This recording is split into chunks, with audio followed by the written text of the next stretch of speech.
रक्षा मंत्री राजनाथ सिंह ने मंगलवार को जम्मू के अखनूर बॉर्डर क्षेत्र में 108 फीट ऊंचा राष्ट्रीय ध्वज फहराया और एक धरोहर संग्रहालय का उद्घाटन किया और तांडा आर्टिलरी ब्रिगेड में आयोजित 9वीं सशस्त्र बलों के पूर्व सैनिक दिवस कार्यक्रम में भाग लिया।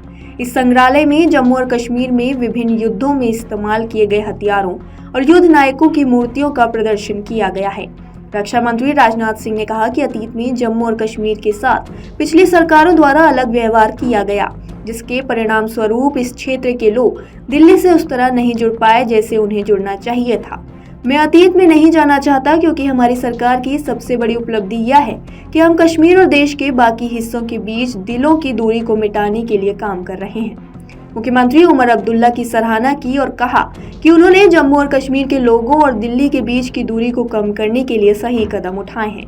उन्होंने यह भी कहा कि भाजपा सरकार दिल्ली और कश्मीर को समान रूप से देखती है। सिंह ने यह बयान तांडा आर्टिलरी ब्रिगेड में आयोजित 9वीं सशस्त्र बलों के पूर्व सैनिक दिवस रैली के दौरान दिया। उन्होंने पाकिस्तान के कब्जे वाले कश्मीर पीओके के प्रधानमंत्री चौधरी अनवर उल हक के भारत के खिलाफ बयान की कड़ी निंदा की और कहा कि जम्मू और कश्मीर पीओके के बिना अधूरा है। सिंह ने मकर संक्रांति और नए साल की शुभकामनाएं दी और कहा कि अखनूर में उपस्थित होना यह दर्शाता है कि हम अखनूर और जम्मू कश्मीर को दिल्ली के समान अपने दिलों में मानते हैं। रक्षा मंत्री राजनाथ सिंह ने पाकिस्तान पर भारत को अस्थिर करने के उद्देश्य से आतंकवाद को बढ़ावा देने का आरोप लगाया और कहा कि पाकिस्तान को ऑक्यूपाइड कश्मीर पीओके में आतंकवादी ढांचे को नष्ट करना होगा, नहीं तो उसे गंभीर परिणाम भुगतने होंगे। अखनूर क्षेत्र में एक पूर्व सैनिक रैली को संबोधित करते हुए रक्षा मंत्री राजनाथ सिंह ने कहा, पीओके की जमीन आतंकवाद के कारोबार को चलाने के लिए इस्तेमाल हो रही है। वहां आज भी आतंकवादी प्रशिक्षण शिविर सक्रिय है और सीमा के पास लॉन्च पैड बनाए गए हैं। भारतीय सरकार इस स्थिति से पूरी तरह वाकिफ है। पाकिस्तान को इसे खत्म करना होगा। उन्होंने जम्मू और कश्मीर के बारे में भारत की स्थिति को दोहराते हुए कहा कि जम्मू और कश्मीर पीओके के बिना अधूरा है।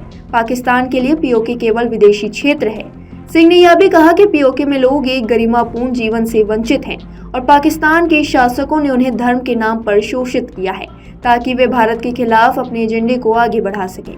पीओके के प्रधानमंत्री अनवर उल हक के हालिया बयान की भी कड़ी निंदा की और इसे पाकिस्तान के भारत विरोधी एजेंडे का निरंतर हिस्सा बताया, जो जनरल जिया उल हक के जमाने से चला आ रहा है। पाकिस्तान के आतंकवाद को समर्थन देने की नीति पर हमला करते हुए उन्होंने कहा कि पाकिस्तान ने हमेशा भारत को अस्थिर करने के लिए प्रयास किए हैं। यह प्रयास लगातार जारी हैं, लेकिन पाकिस्तान कभी भी आतंकवाद को छोड़ने वाला नहीं है। जो आतंकवाद जम्मू और कश्मीर में घुसपैठ करते हैं वे पाकिस्तान से ही आते हैं। सिंह ने 1965 के युद्ध के अनुभव पर विचार करते हुए कहा कि भारतीय सेना ने जिस क्षेत्र में जीत हासिल की थी उसे बाद में बातचीत के दौरान छोड़ दिया गया, जिसका परिणाम यह हुआ कि आतंकवादियों के घुसपैठ के रास्ते खुल गए। अगर तब ऐसा नहीं होता तो आतंकवादियों की घुसपैठ को रोका जा सकता था और इस बदलाव की शुरुआत के रूप में अनुच्छेद 370 की निरस्तता की बात की। उन्होंने जोर देते हुए कहा कि अनुच्छेद 370 की निरस्तता के बाद जम्मू और कश्मीर की स्थिति में महत्वपूर्ण बदलाव आया है। जम्मू और कश्मीर अब पीओके के बिना अधूरा नहीं है, यह भारत का मुकुटमणि है।